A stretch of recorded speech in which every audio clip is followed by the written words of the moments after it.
తెలంగాణ రాష్ట్ర వ్యాప్తంగా జరుగుతున్న ప్రతి అంశంతో పాటు రాష్ట్ర రాజకీయాలలో జరిగే వాస్తవాలను కూడా చర్చించే ప్రయత్నం చేద్దాం. సో తెలంగాణ రాష్ట్ర వ్యాప్తంగా జరుగుతున్న ప్రతి అంశంలో కూడా రాష్ట్ర ప్రభుత్వానికి సంబంధించి పూర్తి స్థాయిలో కూడా ప్రభుత్వం మీద వ్యతిరేకత అనేది రోజురోజుకు అంతకంతకు పెరుగుతున్న పరిస్థితి కనబడింది. ఎందుకంటే రాష్ట్ర ముఖ్యమంత్రిగా బాధ్యతలు స్వీకరించి నాటి నుంచి నేటి వరకు కూడా రాష్ట్ర ముఖ్యమంత్రి యనమల రేవంత్ రెడ్డి దగ్గర ఉన్న శాఖల విషయంలో పెద్ద దుమారమే రేగుతున్నది అనేది కూడా వాస్తవమైన విషయం. ఎందుకంటే రాష్ట్రానికి సంబంధించి విద్యాశాఖ మంత్రి రేవంత్ రెడ్డి, రాష్ట్రానికి హోంశాఖ మంత్రి రేవంత్ రెడ్డి, రాష్ట్రానికి మున్సిపల్ శాఖ మంత్రి రేవంత్ రెడ్డి, రాష్ట్ర ముఖ్యమంత్రి రేవంత్ రెడ్డి. సో ఇన్ని శాఖలు తన దగ్గర పెట్టుకొని మరికొన్ని శాఖలు కూడా తన ఆధీనంలో పెట్టుకోవడం వల్ల రాష్ట్రంలో పూర్తి స్థాయిలో పరిపాలన విషయంలో చాలా ఇబ్బందికరమైన వాతావరణం ఏర్పడుతుంది అనేది ఈ తెలంగాణ రాష్ట్ర వ్యాప్తంగా ఉన్న చాలామంది యువత ఆగ్రహం వ్యక్తం చేస్తుంది. అయితే దాంట్లో భాగంగా రేవంత్ రెడ్డికి సంబంధించి అద్భుతమైన అవకాశం ఉన్నప్పటికీ కూడా నిరుపయోగంగా మార్చుకుంటున్నాడనే వాదన ఇంకొక వైపు కొనసాగుతుంది. సో ఇలాంటి పరిస్థితులలోనే రాష్ట్రానికి సంబంధించిన హోంశాఖ విషయంలో చాలా ఆసక్తికరమైన చర్చ జరుగుతుంది. ఒకసారి చూడొచ్చు మనం. ముఖ్యమంత్రి గారు హోంశాఖను రక్షించుకోండి, ముఖ్యమంత్రి గారు హోంశాఖను రక్షించుకోండి. ఇది ప్రస్తుతం తెలంగాణ రాష్ట్ర వ్యాప్తంగా కూడా వైరల్ పోస్ట్. నా భాషలో చెప్పాలంటే ప్రతి ఒక్కరూ కూడా ఈ ట్యాగ్ను హ్యాష్ ట్యాగ్గా మారిన పరిస్థితి కనబడుతుంది. మరి అంతగానో ఏం జరిగింది? హోంశాఖకు సంబంధించి పూర్తి స్థాయిలో ముఖ్యమంత్రి గారి ఆధీనంలో ఉన్నది, తన చేతుల్లో ఉన్న హోంశాఖను తాను పూర్తి స్థాయిలో కూడా ఒక రాష్ట్రంలోనే తన శాఖను తానే రక్షించుకోలేకపోతున్నాడా అనే చర్చ కొనసాగుతుంది. అసలు ఏం జరిగింది అనేది కూడా చూద్దాం. సీఎం స్వయంగా నిర్వహిస్తున్న హోంశాఖ, ముఖ్యమంత్రికి అనుసరణలలో హోంశాఖ ఉన్న భయం లేదా? నానాటికి పోలీస్ వ్యవస్థ మీద సన్నగిల్లుతున్న నమ్మకం. సామాన్య ప్రజల సంరక్షణ ఎవరు తీసుకోవాలి? తండ్రి లాంటి బాధ్యత తీసుకున్న పోలీస్ శాఖ బాధ్యతను మర్చిందా? ఫోన్ ట్యాంపింగ్లు, లంచాలు, దౌర్జన్యం, లైంగిక నేరాలు అరికట్టాల్సిన వారు దుర్మార్గులుగా మారితే సొసైటీ ఏమవుతుంది? కొందరు అవినీతి అధికారులతో భ్రష్టుపట్టిపోతున్న పోలీస్ వ్యవస్థ. మీరు ఈ మధ్యకాలంలో చూసే ఉంటారు సోషల్ మీడియాలో చాలా వరకు కూడా. ఎందుకంటే యుగం మారింది, సాంకేతిక పరిజ్ఞానం ఇంకా అభివృద్ధి చెందింది. సో ఇలాంటి పరిస్థితులలో సాంకేతిక పరిజ్ఞానం అభివృద్ధి చెందడంతో రాష్ట్రంలో ఏదైనా సమస్య ఏర్పడినా, రాష్ట్రంలో ఏదైనా విషయం బయటికి పొక్కాలి అంటే సెకండ్లలో ఉమ్మడి 10 జిల్లాలకు సంబంధించి ప్రతి ఒక్కరి మొబైల్కి ఇట్లా అలర్ట్ వచ్చే పరిస్థితి ఏర్పడింది. సో పోలీస్ శాఖకు సంబంధించి ఒక రకమైన భయం, ఆందోళన, అనుమానం, అభద్రతా భావం పోలీస్ POLICE ఆ పదం వినగానే అనిపిస్తుంది. ఎందుకంటే మీరు నిన్ననే చూశారు, నిన్న మొన్న కరీంనగర్కు సంబంధించిన SIకి సంబంధించి లైంగిక వేధింపులు, హైదరాబాద్లో మరో CI లైంగిక వేధింపులు, ఇంకొకరు ఫిర్యాదు చేయడానికి వస్తే లోబర్చుకున్న తీరు, ఇక కొందరి ఆఫీసర్లను చూస్తే ఎటు చూసినా కూడా వాళ్ళ మీద ACP రైళ్లు జరిగితే అవి 100 కోట్ల ఆస్తులు, అవి ఎక్కడి నుంచి ఎలా ఏ విధంగా వస్తాయో కూడా అర్థం కాని పరిస్థితి. ఇది ప్రస్తుతం తెలంగాణలో హోంశాఖలో జరుగుతున్న రక్షణ ఏంది, ఒక రకమైన రక్షణలో జరుగుతున్న చర్చ ఇది. సో ఇక్కడ ఏంది అంటే ప్రధానంగా కూడా చూడండి, విపక్ష పార్టీలకు సంబంధించిన నేతలు మాట్లాడితే వాళ్ళ ఫోన్లు ట్యాపింగ్ అయితే లేదు, వాళ్ళ ఇంటి లేదా వాళ్ళ సముదాయం అంటే వాళ్ళ నివాస స్థలం కావచ్చు, లేదా వాళ్ళకి సంబంధించిన ఆస్తుల దగ్గర CC కెమెరాలు పెట్టుకుంటే కూడా అవి కూడా హ్యాక్ చేస్తున్నారు. ఇది ఒక వర్షన్, అంటే రాజకీయానికి సంబంధించిన వర్షన్. ప్రభుత్వానికి వ్యతిరేకంగా ఎవరైనా పనిచేసినా, ప్రత్యామ్నాయంగా ఎవరైనా ప్రయత్నాలు మొదలుపెట్టినా వాళ్ళ ఫోన్లన్నిటి కూడా పోలీస్ ఆధీనంలోకి ట్యాంపింగ్ జరుగుతున్నాయని గతంలో BRS పార్టీకి సంబంధించిన నేతలు, BJPకి సంబంధించిన నేతలు ఈ రాష్ట్రంలో చాలామంది కూడా వారి యొక్క నోటితోనే ఉచ్చరించారు. ఇది ఇట్లుంటే ఇంకొకటి లంచాల విషయంలో, లంచాల తీరు ఎట్లా మారిపోయింది అంటే చాలా భయంకరంగా మారిపోయింది. మీరు చాలా సందర్భాలలో పోలీస్ స్టేషన్కు వెళ్ళిన సందర్భాలలో ఒకసారి లెక్కేసుకోండి, ఆ లంచం అనేది రోజు రోజుకు పెరిగిపోతున్న పరిస్థితి. ఇక మరో అంశం ఏంటంటే వీళ్లకు సంబంధం లేకుండా భూ వ్యవహారాలలో కలగజేసుకుంటున్న పరిస్థితి మరొక వైపు. ఇక లైంగిక నేరాలంటే అవి పెద్దగా చెప్పాల్సిన అవసరం లేదు, ఎందుకంటే ఇక అవి రాష్ట్రంలో ఉన్న ప్రతి ఒక్కరు కూడా చూస్తున్నారు. రోజొక పత్రిక ఓపెన్ చేస్తే, ఏదైనా ఒక వెబ్సైట్ ఓపెన్ చేసినా లేదా ఏది ఓపెన్ చేసినా కూడా పూర్తి స్థాయిలో కనబడుతున్న పరిస్థితి కనబడతాను. అయితే ముఖ్యమంత్రి గారు హోంశాఖను రక్షించుకోండి అంటూ పూర్తి స్థాయిలో ఒక కథనానికి సంబంధించింది చూడొచ్చు. కళ్ళు మూసుకొని గుండెలపై చేయి వేసుకుని హాయిగా నిద్రపోతాం, కానీ కనుపాపను రక్షించాల్సిన కనురెప్పలు కాటేసి చంపేస్తే చూపు కోల్పోయిన ఆ మనిషి ఎవరికీ చెప్పుకోవాలి. తెలంగాణ పోలీసు వ్యవస్థ కూడా అలానే తయారైందని ఆందోళన వ్యక్తం చేస్తున్నారు సామాజికవేత్తలు. దేశాన్ని బార్డర్లో ఉంటూ రక్షిస్తారు భారత సైనికులు, అలాగే దేశం లోపల విద్రోహ శక్తుల నుంచి కాపాడతారు పోలీసులు. కానీ ఇప్పుడు సీన్ రివర్స్ అయింది. ఏ పోలీసునైతే మనం నమ్ముకున్నామో ఆ పోలీస్ తీరు రోజు రోజుకు దిగజారిపోతుంది, వారిపై నమ్మకం సన్నగిలుతుంది. అలాగని యావత్ పోలీస్ డిపార్ట్మెంట్ కలుషితమైందనడం లేదు. కొంతమంది దిగజారిన అధికారులు అప్రతిష్టమైన పోలీసు వ్యవస్థను నాశనం చేస్తున్నారు. పొగజూరిపోయిన పోలీసు వ్యవస్థపై ఒక ప్రత్యేక కథనానికి సంబంధించి చూసే ప్రయత్నం చేద్దాం. అయితే దీంట్లో చాలా రకాలుగా ఒక 4 అంశాలు ఉన్నాయి. అది కంపల్సరీగా కూడా తెలంగాణ సమాజానికి తెలియాలి, తెలంగాణ ప్రాంత ప్రజలకు కూడా తెలియాల్సిన అవసరం ఆవశ్యకత కూడా ఉంది. ఒకసారి చూడొచ్చు. ఇందులో నేను కొన్ని అంశాలు తెర మీదకి తీసుకొస్తా, ఒకసారి మీరు ఇవన్నీ కూడా చూడాల్సిన అవసరం ఉంటుంది. ఈ రాష్ట్రంలో అంటే తెలంగాణ రాష్ట్రంలో 2024 నుంచి 26 వరకు ఆగస్టు వరకు వివిధ చట్టవిరుద్ధ కార్యకలాపాలు, అవినీతి, క్రిమినల్ కేసులలో అరెస్ట్ అయినా లేదా సస్పెండ్ అయినా తీవ్ర విచారణ ఎదుర్కొన్న ప్రముఖ పోలీసులకు సంబంధించిన వివరాలను ఒక్కొక్కటిగా కూడా మీకు చెప్పే ప్రయత్నం చేస్తా. ఒకసారి చూడొచ్చు. ఇక్కడ ఒకటి టెలిఫోన్ ట్యాంపరింగ్. తెలంగాణ రాజకీయాలలో సంచలనం సృష్టించిన ఈ కేసులో పలువురు ఉన్నత స్థాయి పోలీస్ అధికారులు అరెస్ట్ అయ్యారు.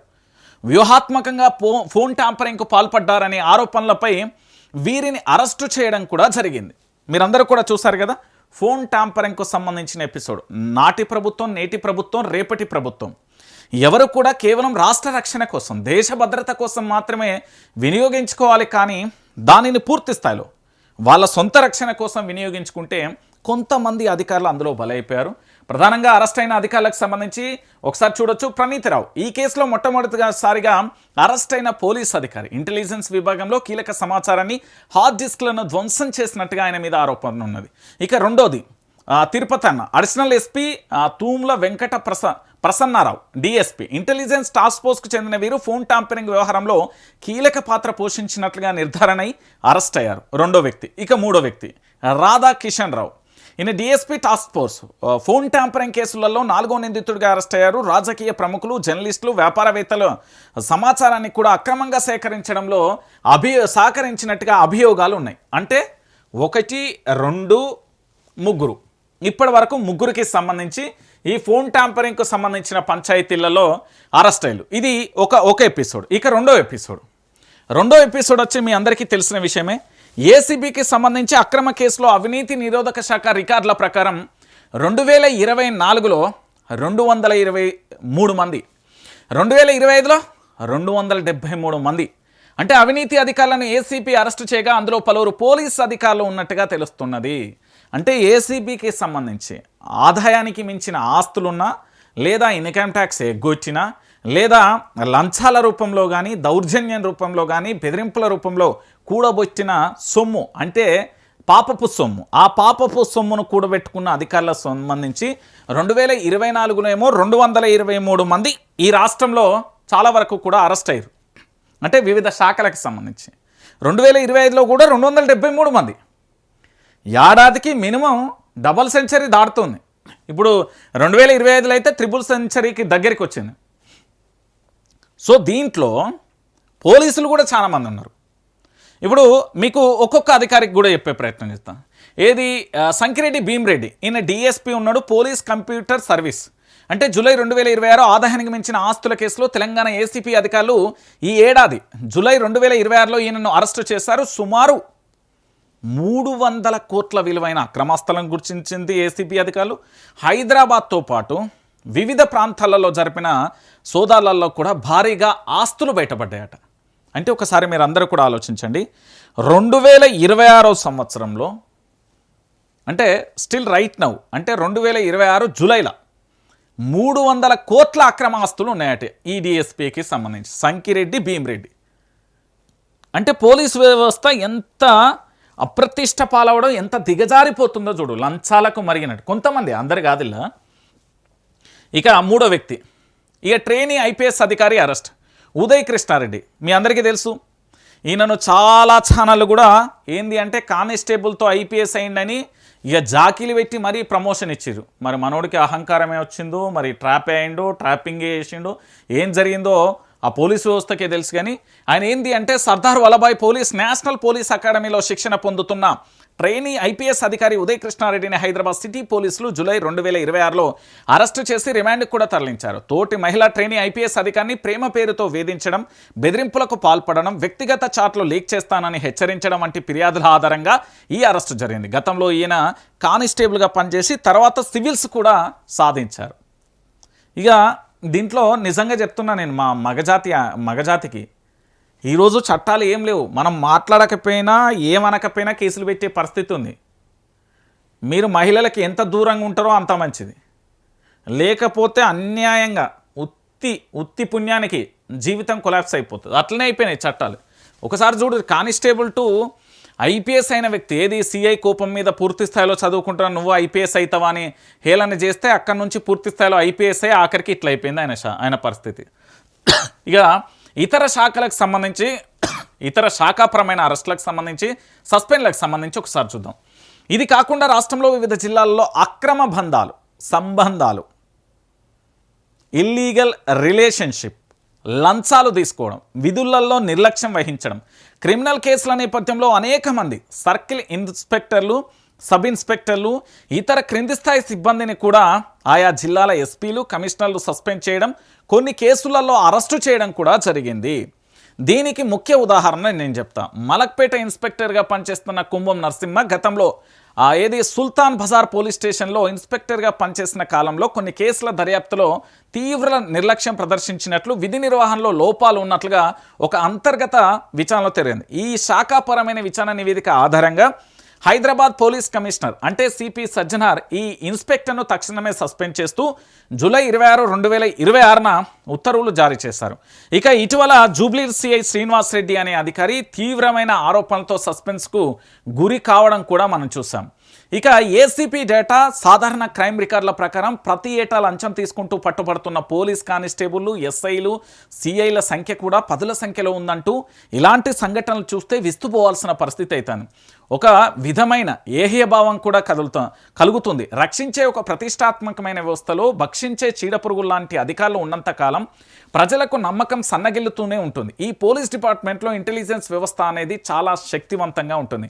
ఎక్కడ అక్రమాలు జరిగినా వెంటనే పసిగట్టే అవకాశం ఉంటుంది. అయినా కొంతమంది ఆ వ్యవస్థను సైతం ఏమార్చుకుంటున్నారు. అలాంటి వారు చట్టాలకు భయపడరు, కోర్టులు అంటే వారికి లెక్క ఉండదు.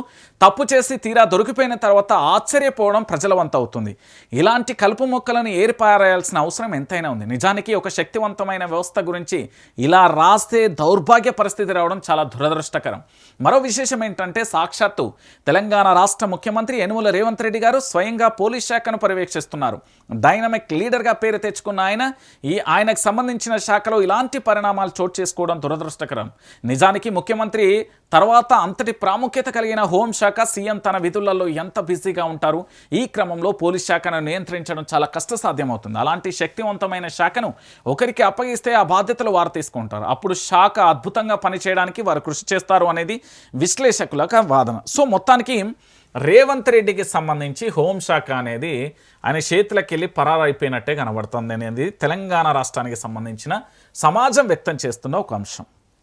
అంటే రాష్ట్రంలో ఇప్పటి వరకు మీరు చూడండి, పోలీస్ వ్యవస్థలో డీజీపీ కాన్ నుండి హోంగార్డ్ వరకు చాలా వరకు కూడా మీరు చూస్తూనే ఉంటారు. ఇప్పటికే రాష్ట్రంలో మనం చూసిన పరిస్థితులలో కూడా చాలా స్పష్టంగా కూడా కనబడుతుంది. ఎందుకంటే రాష్ట్రంలో చాలా చోట్ల కూడా ఏసీపీ అధికారులకు దొరకడం, లేదా లంచాలు తీసుకోవడం, లేదా విధులలో నిర్లక్ష్యం వహించడం, లేదా లైంగిక వేధింపులు, ఫిర్యాదుకు వస్తే లోబర్చుకోవడం, అక్రమ సంబంధాలు, ఇలా రకరకాలుగా కూడా పోలీస్ వ్యవస్థ అనేది భ్రష్టు పట్టిపోయింది. మరి దీనిని గౌరవ రాష్ట్ర ముఖ్యమంత్రి యనుమల రేవంత్ రెడ్డి ప్రక్షాళన చేస్తారా?